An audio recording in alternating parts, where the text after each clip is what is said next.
থাকবে ওই অবস্থা আপনি মারা যাবেন, মানুষ দেখবে আপনার মোবাইল চেক করে ওইটাতে গান আছে।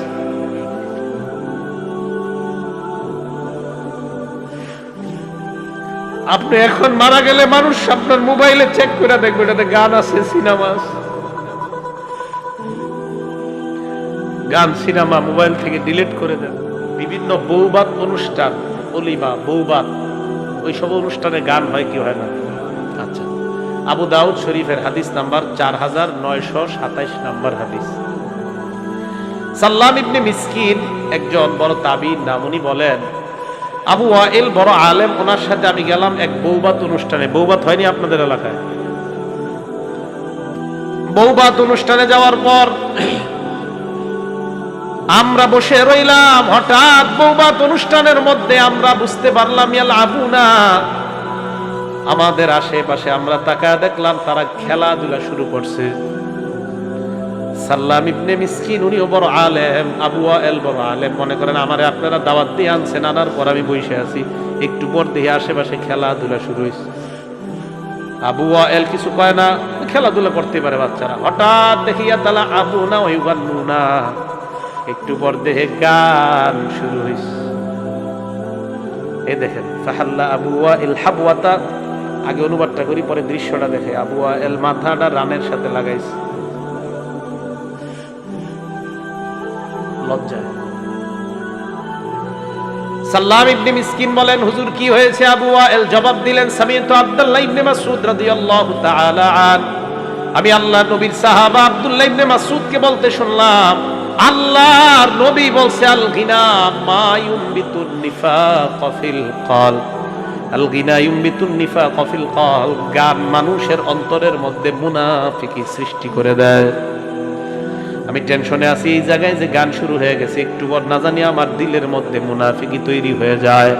এ যুবক ভাই, আপনার গান শোনার নেশা নাই, আপনার এক বন্ধু আপনাকে বলল না এই গানটা দেখ, এই গানটা শোন, তুই যদিও গান শোনস না, এই গানটার মধ্যে খারাপ কিছু নাই, তুই গানটা শুই না দেখ। আপনি একদিন শুনছেন, শোনার পর দেখলেন তেমন ভালো লাগে না, পরের দিন শুনছেন একটু একটু ভালো লাগে, পরের দিন শুনছেন এখন ভালোই লাগে, 4-5 দিন পর আপনার বন্ধুরে আপনি বলতেছেন দোস্ত এই জাতীয় 4-5টা গান আরো আমার কাছে পাঠা। এর মানে আপনার ভিতরে মুনাফিকি শুরু হয়ে গেছে। গান অন্তরে মুনাফিকি তৈরি করে। যুবক ভাইরা, পায়ে ধরি মোবাইল থেকে গান সরান, সিনেমা সরান। আজকে এই মুহূর্তে মারা গেলে তো আপনি শেষ। আপনি যদি এখন মারা যান, কালকে একদিন হয়ে যাবে, আপনার মোবাইলে গান থাকবে অবস্থা আপনি মারা যাবেন, মানুষ দেখবে আপনার মোবাইল চেক করে ওইটাতে গান আছে।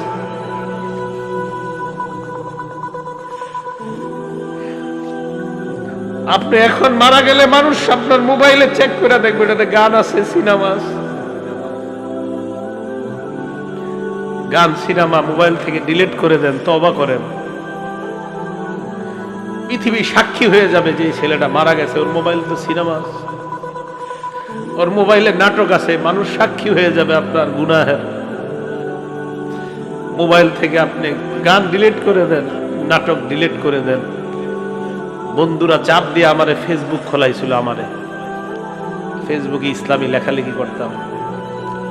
কিছুদিন পর বুঝতে পারলাম এখানে সময়ের লেখালেখি যদিও আমি করি, মানসিক যুদ্ধে লিপ্ত হইতে হয় ফেসবুকে। মানুষ পক্ষে লেখে, বিপক্ষে লেখে। পার্মানেন্টলি আমি ডিলিট করে দিচ্ছি, আমার কোনো ফেসবুক নাই। আমার জীবন কি চলে না বলেন? চলে, আগের চেয়ে ভালো চলতেছে। আমি যুবক ভাই যারা আছেন, যাদের মোবাইলে গান আছে, আপনি একবার ভাবেন আপনি মারা যাওয়ার পর আপনার মোবাইল তো আপনার অন্যরা চেক করবে, যারা আপনার খুব ভালো জানে, চেক করে দেখবে ওখানে গান, সিনেমা, নাটক, এমন অশ্লীল কিছু আছে কল্পনাও করতে পারবে না। ছি ছি, ওর মোবাইলে এগুলো, এটা কল্পনাও করতে পারবে না।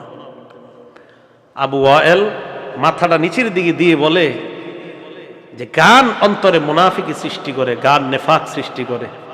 আল্লাহ আমাদের সকলকে গান থেকে, শোনা বলা থেকে বেঁচে থাকার তৌফিক দান করেন।